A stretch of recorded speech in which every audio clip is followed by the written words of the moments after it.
अस्सलामुअलैकुम viewers, welcome back to my tutorial. आज के इस वीडियो में हम चूड़ीदार पजामे की कटिंग और स्टिचिंग सीखेंगे। इसके लिए मैंने यहाँ पर सूट के साथ जो दिया जाता है वही वाला कपड़ा ले लिया है। और ये जो कपड़ा है ये कितना है देखिए, नॉर्मली ये 2 मीटर रहता है लेकिन इसमें थोड़ा सा कम है। देखिए यहाँ पर 37 इंच का है, यानी कि थोड़ा सा कम है इसमें। और देखिए इस कपड़े को मैंने डबल में बिछा के रखा है और ये मेरा लंबाई है यानी कि 2 मीटर है करीबन, और ये कपड़े का चौड़ाई है। तो मैंने लंबाई से एक बार फोल्ड करके कपड़े को रखा है।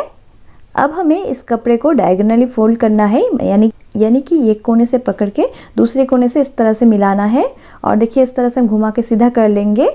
तो मैंने जो साइड वाला हिस्सा है उसको मैंने अपनी तरफ कर लिया है, जो मैंने बंद हिस्से है उसको मैंने अपनी तरफ कर लिया है, और जो खुला हिस्सा है मैंने इस तरफ कर दिया है।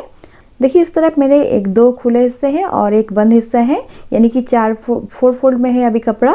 और देखिए ये चूड़ीदार पजामे की कटिंग में क्या क्या मेजरमेंट लगता है। इसको सबसे पहले आपको लंबाई लेना है और साथ ही लेना है आपको घुटने का माप, और लेना है बॉटम यानी कि नीचे का जो मोहरी होता है उसका नाप लेना है। ये तीनों माप चाहिए आपको।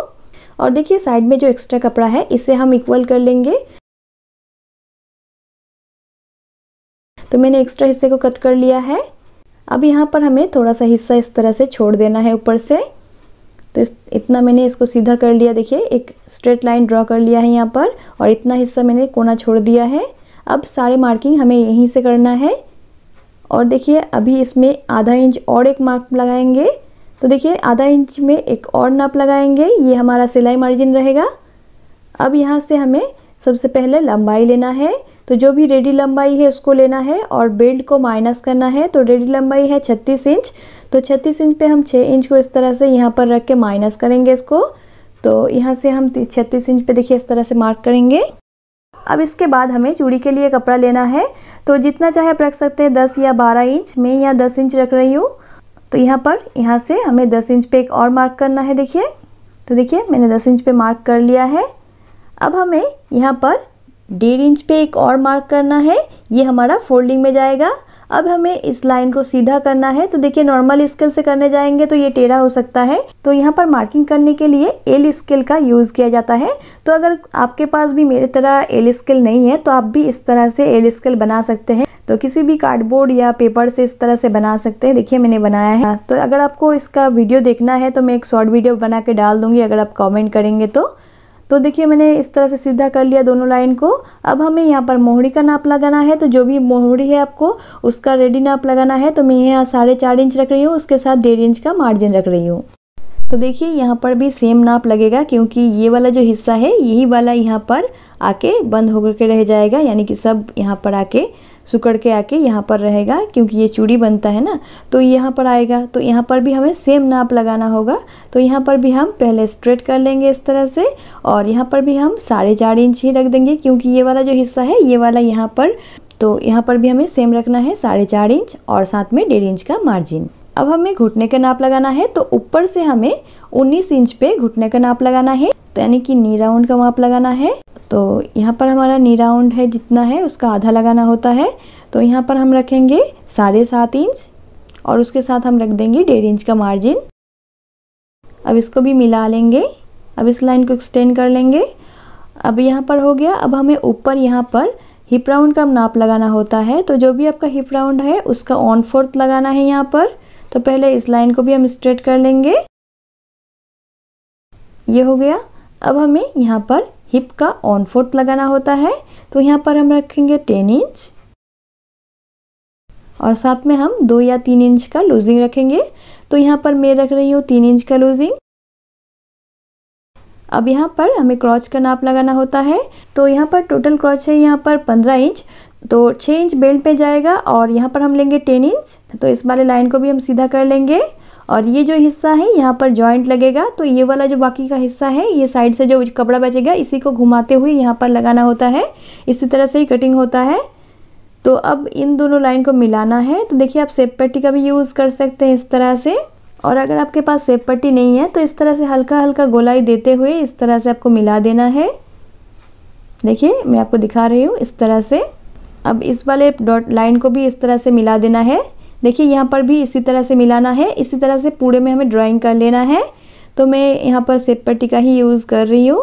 तो देखिए मैंने जैसा ड्राइंग किया था सेब पट्टी में वही उसी तरह का ही आया, ज़्यादा डिफरेंस नहीं आया इसमें। अब इसी तरह से हमें मिला देना है। देखिए ये वाला जो हिस्सा है इसे हमें स्ट्रेट मार्क करना होता है, तो इसको हम स्ट्रेट मार्क करेंगे इस तरह से, और ये वाला जो हिस्सा है इसी को भी हमें स्ट्रेट मिलाना है। अब बाकी जो अंदर वाला ये जो हिस्सा है जहाँ से हमारा सिलाई जाएगा उसको इस तरह से मिलाना है देखिए। और यहाँ ऊपर तक जाते जाते हमें सिर्फ आधा इंच का ही मार्जिन रखना है। यहाँ पर हमने 1.5 इंच का मार्जिन रखा था, तो इसको ऊपर तक जाते जाते सिर्फ आधा इंच का मार्जिन रखना है। देखिए इस तरह से इसको घटाते घटाते सिर्फ आधा इंच का मार्जिन छोड़ेंगे। अभी इसी मार्किंग पे हमें कटिंग कर लेना है, जो बाहर वाला मार्किंग था उसी पे।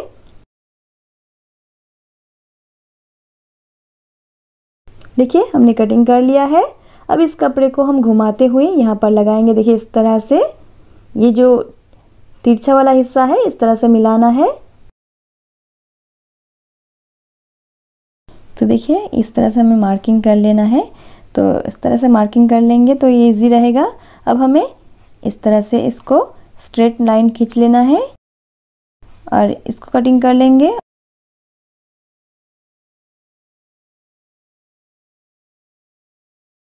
देखिए इसके ऊपर हम आधा इंच चढ़ा के रखेंगे क्योंकि यहाँ पर सिलाई आएगा, तो सिलाई मार्जिन चाहिए।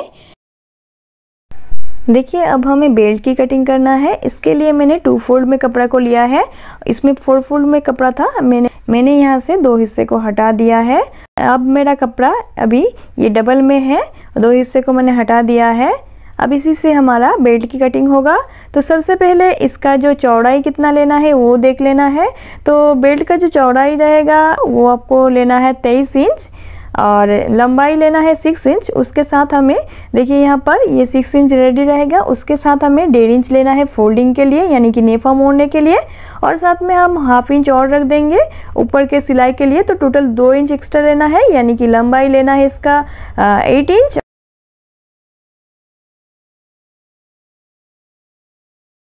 और चौड़ाई में लेना है 24 इंच। 23 इंच रेडी और 1 इंच फोल्डिंग के लिए। देखिए इस तरह से इसमें 1 इंच मैंने एक्स्ट्रा कर लिया है। तो ये वाला कपड़ा कम है, देखिए ये करीबन, तो ये 16 इंच का आ रहा है। इसमें अभी इसको 23 इंच का करना है, तो इसमें जोड़ आएगा। तो करीबन यहाँ पर आधा इंच तो सिलाई में जाएगा। तो यहाँ पर करीबन 7.5 नहीं 8 इंच का आपको ऐड करना है कपड़ा। तो जो दूसरा वाला कपड़ा था उसको ले लेंगे और इसको अच्छे से बिछा के रखेंगे और इसके ऊपर इसको रख के अब हमें 23 इंच लेना है। और देखिए साथ में हम 1 इंच का मार्जिन रख देंगे और एक्स्ट्रा, तो टोटल हम 24 इंच का ले लेंगे।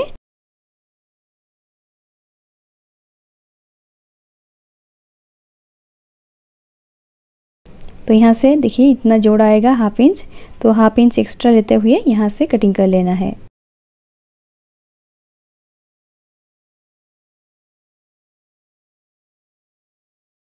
तो बेल्ट हमारा कंप्लीट हो गया। अब हमें मियानी का कपड़ा कटिंग करना है। इसके लिए इस तरह से देखिए मैंने डबल फोल्ड में कपड़े को रखा है।